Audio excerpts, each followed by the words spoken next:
네, 우리 좌우에 계신 분들에게 인사 함께 하실까요? 우리 메리 크리스마스라고 인사 함께 하십시다. 메리 크리스마스. 네, 우리 손도 이렇게 흔들어 가시면서 메리 크리스마스, 메리 크리스마스. 네, 이제 나이가 들수록 자꾸 어려져야 됩니다. 나이가 들수록 더 신나게 해야 되고요. 나이가 들수록 더 기뻐야 됩니다. 왜냐하면 제가 살아보니까 뭐 많이 살진 않았지만은 제가 살아보니까 사실 기쁜 것보다 슬프고 어려운 일들이 걱정거리가 나이가 들수록 더 많아지더라고요.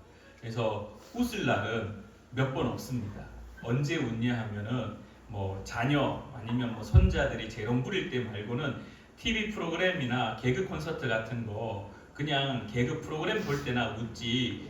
여러분들 한번 생각해 보십시오. 자기 아내와 자기 남편과 대화할 때 웃어 본 적이 언제입니까? 막 입술이 막 크게 막 찢어질 정도로 막 자기 아내와 자기 남편 아니면 자기 자녀와 어린 자녀 말고 다 큰 자녀와 이렇게 대화할 때 막 정말 방긋 웃으면서 이야기해 본 적이 언제인지 사실 아마도 손에 꼽히지 않겠나 생각이 듭니다. 그래서 나이가 들수록 더 많이 웃으셔야 됩니다. 아멘. 여기 아멘 하는 거 아닌데 어쨌든 나이가 드실수록 더 많이 웃기를 바랍니다. 제가 아침에 교회를 오는데 제가 난생 처음으로 새로운 경험을 했습니다. 제가 사실 권사님이 이제 홍 권사님이 한 번씩 이석증 때문에 어지럽다, 약을 먹는다, 막 이렇게 하늘이 빙글빙글 돈다, 막 이런 이야기를 한 번씩 하실 때마다 물론 기도하죠. 물론 기도하는데 근데 사실 이해를 잘 못하죠. 제가 그런 어지러움증을 경험해보지 못했기 때문에 저는 멀미도 없습니다. 그래서 비행기를 타나 배를 타나 버스를 타나 몇 시간을 가더라도 저는 세상 행복하게 밖을 보면서 그렇게 어렸을 때부터 다녔기 때문에 멀미하고는 담을 쌓았습니다. 참고로 제 여동생은 막 비닐봉투를 들고 다닐 정도로 멀미가 심했었거든요. 그래서 어지럽다라는 걸 사실 잘 못 느꼈습니다. 저희 아내도 한 번씩 이렇게 기립성 현기증이라고 하나요? 저희가 기립성. 네, 뭐 하여튼 이렇게 일어서면서 살짝 현기증이 싹 나가지고 이렇게 탁 붙잡고 막 어지럽다. 저는 사실 뭐 경험해본 적이 없어서 어지러움을 잘 몰랐습니다. 근데 오늘 아침에 눈을 떠서 이제 교회를 오려고 침대에 누워 있을 때는 몰랐거든요. 침대에서 탁 앉는데 핑 돌면서 뒤로 퍽 넘어져 버렸습니다. 그리고는 계속 앉아있기조차도 힘들 정도로 나는 분명히 가만히 있는데 집에 있는 천장이 막 빙글빙글 막 돌기 시작하는 겁니다. 그러면서 이거 좀 이상하다. 난생 처음 경험하는 거니까 좀 심하다 싶을 정도로 막 해서 막 앉아서 이제 경은이를 깨워가지고 경은아 이상하다 나 이런 거 처음이다라고 막 그렇게 이야기를 하고 이제 씻고 준비해서 교회 와가지고 엎드리고 이렇게 오자마자 그냥 좀 엎드리고 있었습니다. 계속 어지러워가지고 그러다가 이제 조금 시간이 지나면서 다시 이제 회복이 되어져서 지금은 멀쩡합니다. 네, 걱정하지 마세요. 지금 멀쩡한데요. 이런 경험을 난생 처음 하다 보니까 마음에 두려움이 확 와버렸습니다. 이렇게 어지러움이 멈추지 않으면 어떻게 할까라는 두려움이 확 오더라고요. 사실 이런 거는 젊었을 때는 아무 걱정하지 않았습니다. 이제는 서서히 나이가 들면서 한 가지 우리에게 있어서 우리의 삶에 있어서 걱정스러운 것들이 점차 늘어나고 있는 것이 현실입니다. 그래서 우리는 어떻게 살아가기를 주로 많이 고민하고 생각하고 살아가냐면요. 많은 것들을 예비하는 일들을 참 많이 합니다. 뭔가 준비하는 일들을 참 많이 합니다. 그래서 뭐 실비보험도 어릴 때는 젊을 때는 보험료 내는 것이 사실 참 많이 아까웠습니다. 근데 지금은 이런 경우가 또 생기면은 준비해야 되는 그러한 마음들이 생기기 때문에 계속해서 뭔가 내 것을 챙기고 스스로 준비하다 보니 이 준비가 조금 더 넘어서서 욕심이 되는 경우가 간혹 가다가 발생할 수 있더라고요.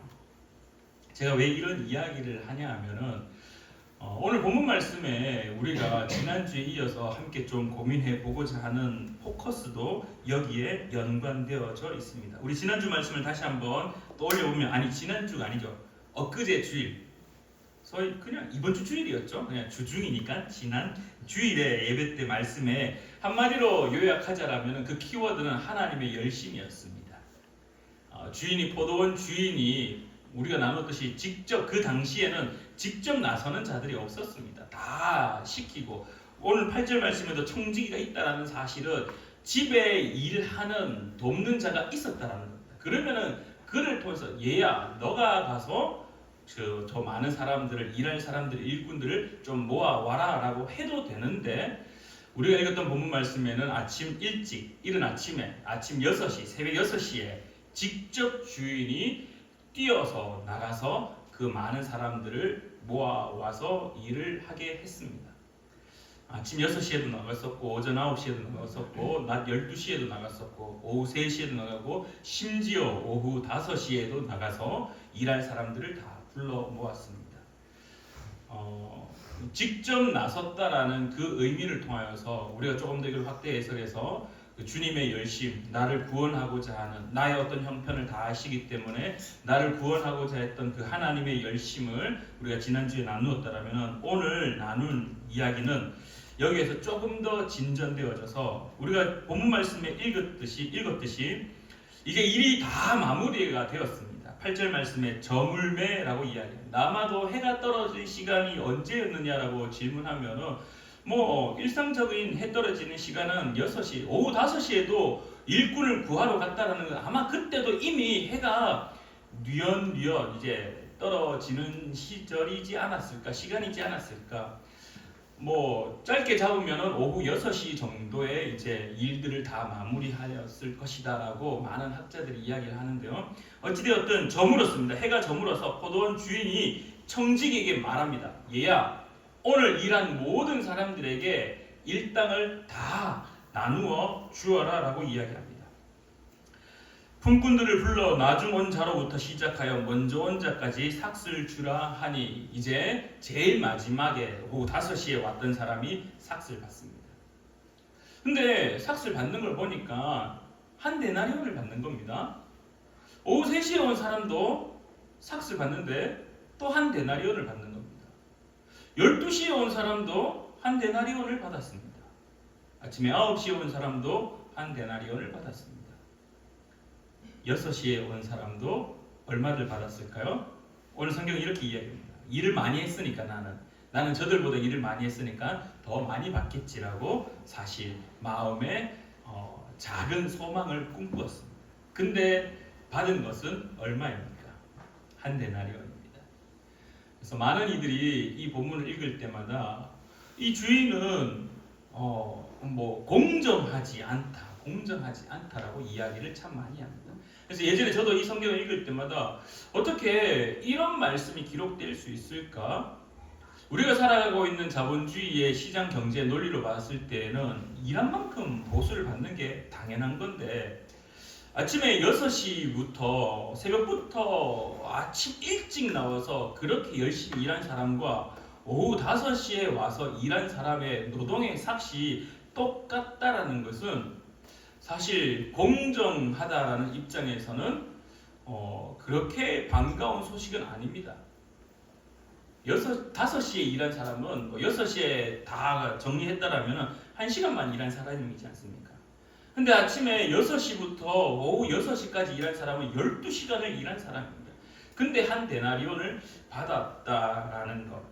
그래서 아마 여기 온 사람도 이렇게 따졌습니다. 10절 말씀에 먼저 온 자들이 와서 더 받을 줄 알았더니 그들도 한 데나리온씩 받은지라. 받은 후 집 주인을 원망하여 이르되 나중 온 이 사람들은 1시간밖에 일하지 아니하였거늘 그들은 종일 수고하여 더위를 견딘 우리와 같게 하였나이다라고 성경은 말하고 있습니다. 따졌던 겁니다. 지금의 경제 논리로 봐서도 따질 법하죠. 아침에 일찍 와서 일했는데 하루 종일 일했는데 쇠가 빠지게 일했는데 고작 1시간 일한 사람하고 똑같이 임금을 받는다? 열받을 법하죠. 아마 당시에 노조가 있었다라면 완전 파업하고 데모하고 난리가 났을 겁니다. 어떻게 주인님 이게 어떻게 가능한 일입니까? 라고 따질 겁니다. 왜냐하면 우리에게 있어서는 우리의 관점, 우리의 이미 길들여져 있는 이 시대의 사상은요, 자본주의 사상이 이 경제 논리가 가슴에 새겨져 있기 때문에, 삶에 뿌리 박혀 있기 때문에 일한 만큼 받는 것이 당연하다라고 우리는 여겨집니다. 근데 오늘 성경이 20장 1절부터 16절까지의 가장 키포인트는 1절입니다. 20장 1절부터 16절까지를 이해하려면은 1절 말씀을 절대로 놓쳐서는 안 됩니다. 1절 말씀이 이렇게 이야기합니다. 천국은 마치 품꾼을 얻어 포도원에 들어 보내려고 이른 아침에 나간 집 주인과 같으니라고 되어 있습니다. 쉽게 말하면 20장 1절부터 16장까지의 말씀의 모든 포커스는요, 누구에게 있냐면 집 주인입니다. 집 주인이 어떻게 행동하는가를 직접 눈여겨보라라고 성경은 말합니다. 천국은 바실레이아 하나님의 다스림이 있는 하나님 나라는 더 집약해서 하나님은, 주님은, 예수님은, 성탄절에 오신 그 예수 그리스도는 어떤 분이냐라는 것을 오늘 성경에서 바라보라라고 이야기합니다. 자, 여러분들 오늘 성경에서 이렇게 마지막에 집주인을 평가하는데 이렇게 이야기합니다. 15절 말씀입니다. 내 것을 가지고 내 뜻대로 할 것이 아니냐, 내가 선함으로 네가 악하게 보느냐라고 이야기합니다. 여기에서 이 선하다라는 말이 이 헬라어로 아가도스라는 말인데요. 이 아가도스는 오늘 성경에도 등장하듯이 윤리적으로도 공정하다, 선하다, 윤리적으로 어떤 빈틈이 없다라는 것을 보여주는 단어입니다. 근데 이 단어가 또 다른 한 뜻을 가지고 있는데요. 그 뜻이 무엇이냐 하면은 상대방에게 너그럽다라는 뜻을 가지고 있습니다. 너그럽다라는 뜻을 가지고 있습니다. 그래서 RSV라는 성경 버전, 이 성경 버전은 어떻게 이 부분을 이제 보통 해석하냐 하면은 관대하다라고 했습니다. 내가 관대하니라고 이야기합니다. 그래서 이 본문 말씀이 이 RSV를 오늘 우리가 가지고 있는 표준 세번역이라는 성경을 아마 그 번역을 이렇게 받아온 것 같습니다. 그래서 그 표준 세번역에는 이렇게 표현합니다. 내가 후하기 때문에, 내가 주는 것에 인색한 자가 아니라 내가 후하기 때문에 라고 성경은 말하고 있습니다. 여러분들, 우리가 지난주에 나누었듯이 그 당시의 주인에 대해서 다시 한번 고민해 보면요, 그 주인은 후한 사람이 많았을까요? 후한 사람이 많았을까요? 주인은, 우리 지난주에도 그런 이야기했지만 사장님은요, 절대로 자기 것을 손해보면서 나누어 주지 않습니다. 주인은요, 어떻게 해서든 일꾼들에게 일을 많이 시켜서 어떻게 해서든 수확물이 더 많이 생기기에 관심을 많이 가집니다. 내가 더 많이 버는 것에 더 관심을 많이 가진다는 거죠. 쉽게 말해서 이 주인이 보통은 일반적으로는 어떻게 해야 되냐 하면은 새벽 6시에 온 사람한테는 한 데나리온을 약속했으니까 한 데나리온을 줘야 됩니다.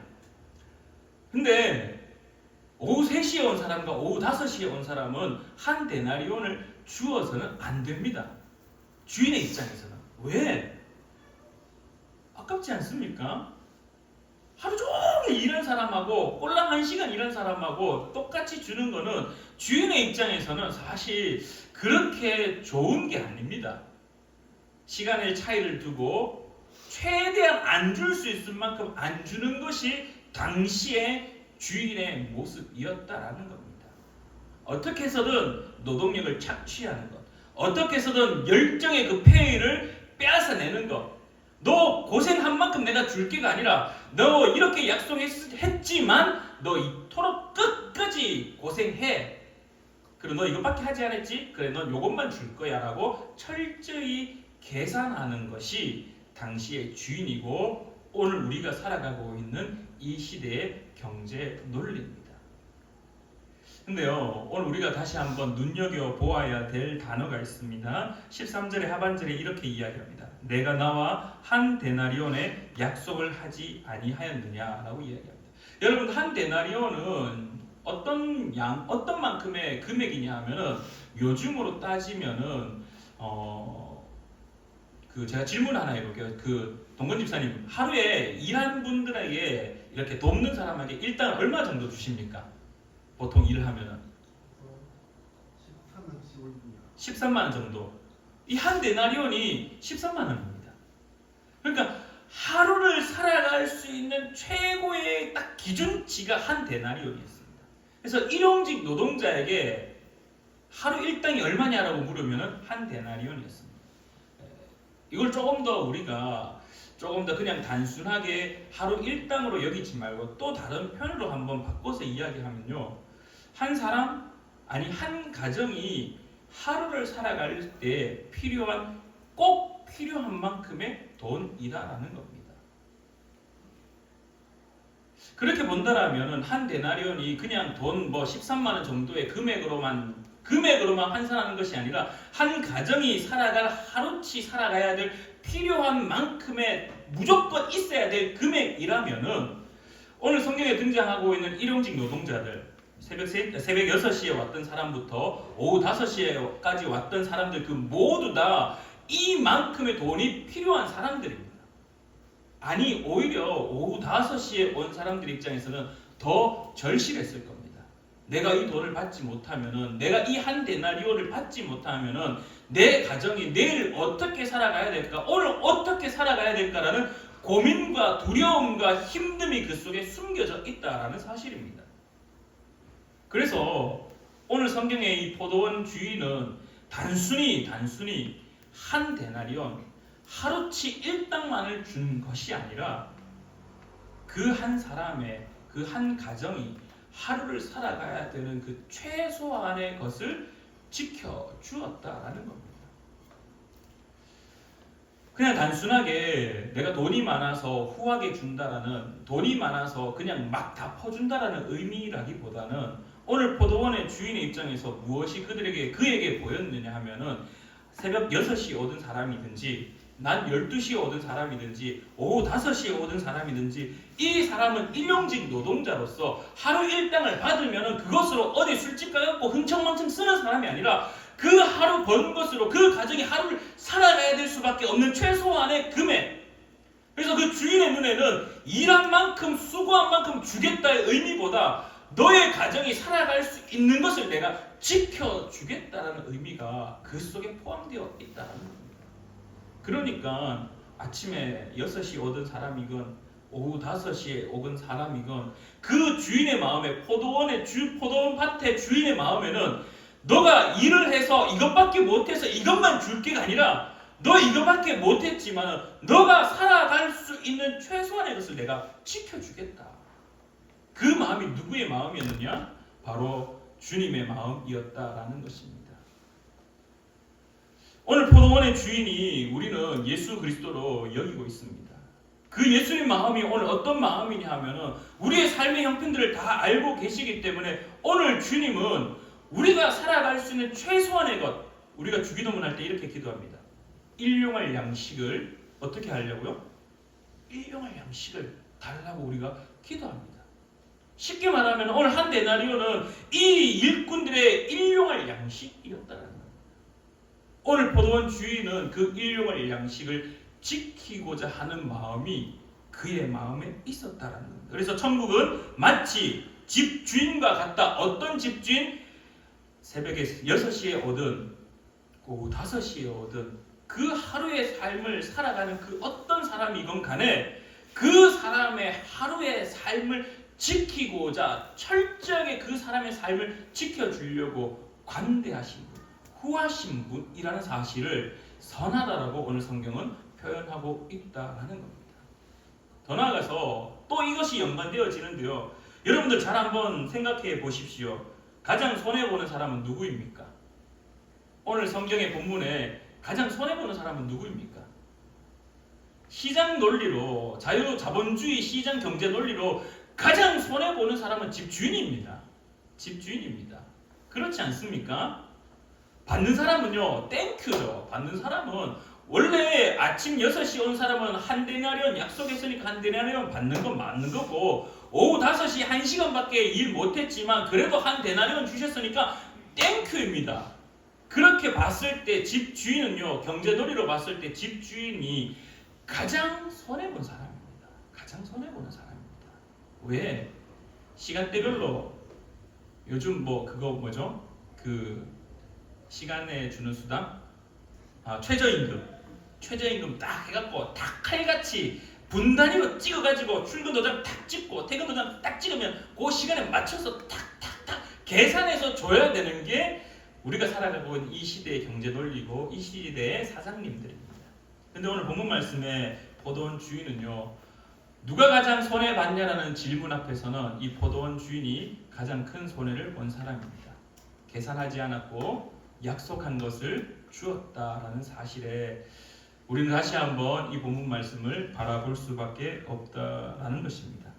궁극적 손해는 결국 주인이었고 그 손해를 볼지라도 그 한 사람의 하루의 삶을 지키고자 결정하시고 정하시고 결단하셔서 오후 5시에 온 사람에게도 한 데나리온을 허락하셨던 그 포도원 주인, 오늘 주님이 우리를 향한 마음이 그 마음이 아닌가 우리가 생각해 봅니다.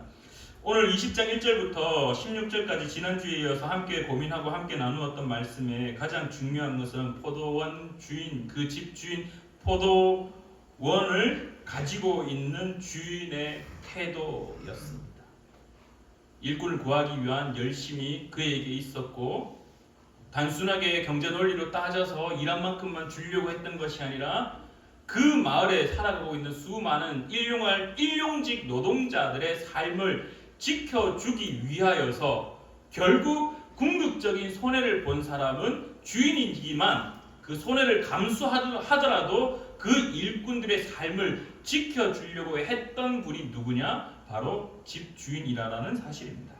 야고보서 1장 5절 말씀에 성경은 이렇게 기록하고 있습니다. 너희 중에 누구든지 지혜가 부족하거든 모든 사람에게 후히 주시고 꾸짖지 아니하시는 하나님께 구하라. 그리하면 주시리라. 아멘. 오늘 우리에게 오신 예수 그리스도, 이 땅 가운데 성육신 하셔서 우리 가운데 오신 그 성탄의 은혜는요, 오늘 이 본문 말씀에서 우리가 충분히 누릴 수 있음을 고백합니다. 사랑하는 우리 푸른 나무교회 성도님들, 주님은 우리를 부르기 위하여서 열심을 내십니다. 지금도 열심히 달려가십니다. 오늘 앞서 언급드렸듯이, 오늘 앞서 기도했듯이 여러분의 가정을 위하여서 주님은 지금도 열심을 내십니다. 새벽 6시에 왔다라는 것, 먼저 믿은 우리가 먼저 믿었기 때문에 하나님으로부터 받을 복이 더 크다? 오늘 성경 우리에게 그것을 말하고 있지 아니하고 먼저 믿었던지 간에 나중 믿었던지 간에 하나님은 구원의 은혜를 동일하게 우리에게 허락하신다라고 또한 말씀하십니다. 왜? 그분은 이익을 따지고 막 자기의 것을 충족시키기 위해서 잉여의 생산물을 더 남기기 위해서 일하시는 분이 아니시라 우리가 살아갈 수 있는 은혜를 우리에게 주기 위하여서 오히려 자기를 손해를 보더라도 그 일을 이루어 가시는 분이라는 사실을 오늘도 성경은 우리에게 가르치고 있습니다. 사랑하는 우리 푸른 나무교회 성도님들, 성탄의 은혜는 예수 그리스도가 이 땅에 오신 것, 그것으로 인하여서 자기가 손해보더라도 우리의 삶을 구원케 하시고 우리를 지키고자 한다는 사실, 그것이기에 오늘도 우리는 여전히 기뻐할 수 있음을 고백합니다. 우리의 삶이 그 은혜로 기뻐하는 자 되기를 간절히 축원합니다. 우리 시간 함께 기도하실까요? 참 좋으신 하나님 아버지, 은혜를 진실로 감사드립니다. 오늘도 우리에게 허락하시는 그 성탄의 기쁨을 누립니다. 우리의 삶에 지혜가 부족하여서 우리의 삶에 일용할 양식을 찾는 일들이 너무나 힘들어가고 있을 때, 그러나 주님은 우리에게 직접 오셔서 괜찮다 말씀하시며 아침에 6시에 온 사람이든 오후 5시에 온 사람이든 동일하게 구원의 은혜를 허락하시고 삶의 은혜를 허락하시고 살아갈 수 있는 일용할 양식을 허락하셔서 본인이 손해를 보더라도 우리의 삶을 지키고자 여전히 노력하시는 모습을 오늘 또한 발견합니다. 사랑하는 우리 푸른 나무교회 성도님들이 이 은혜를 누리는 자 될 수 있도록 주님 도와주시옵소서. 깨닫게 하시고 은혜 누리는 자 되어서 더 많이 특별히 우리의 가정을 위하여 이 성탄의 은혜를, 성탄의 기쁨을 나누는 자 될 수 있도록 주님 도와주시옵소서. 함께하여 주심에 감사드리며 예수님의 이름으로 기도드립니다. 아멘.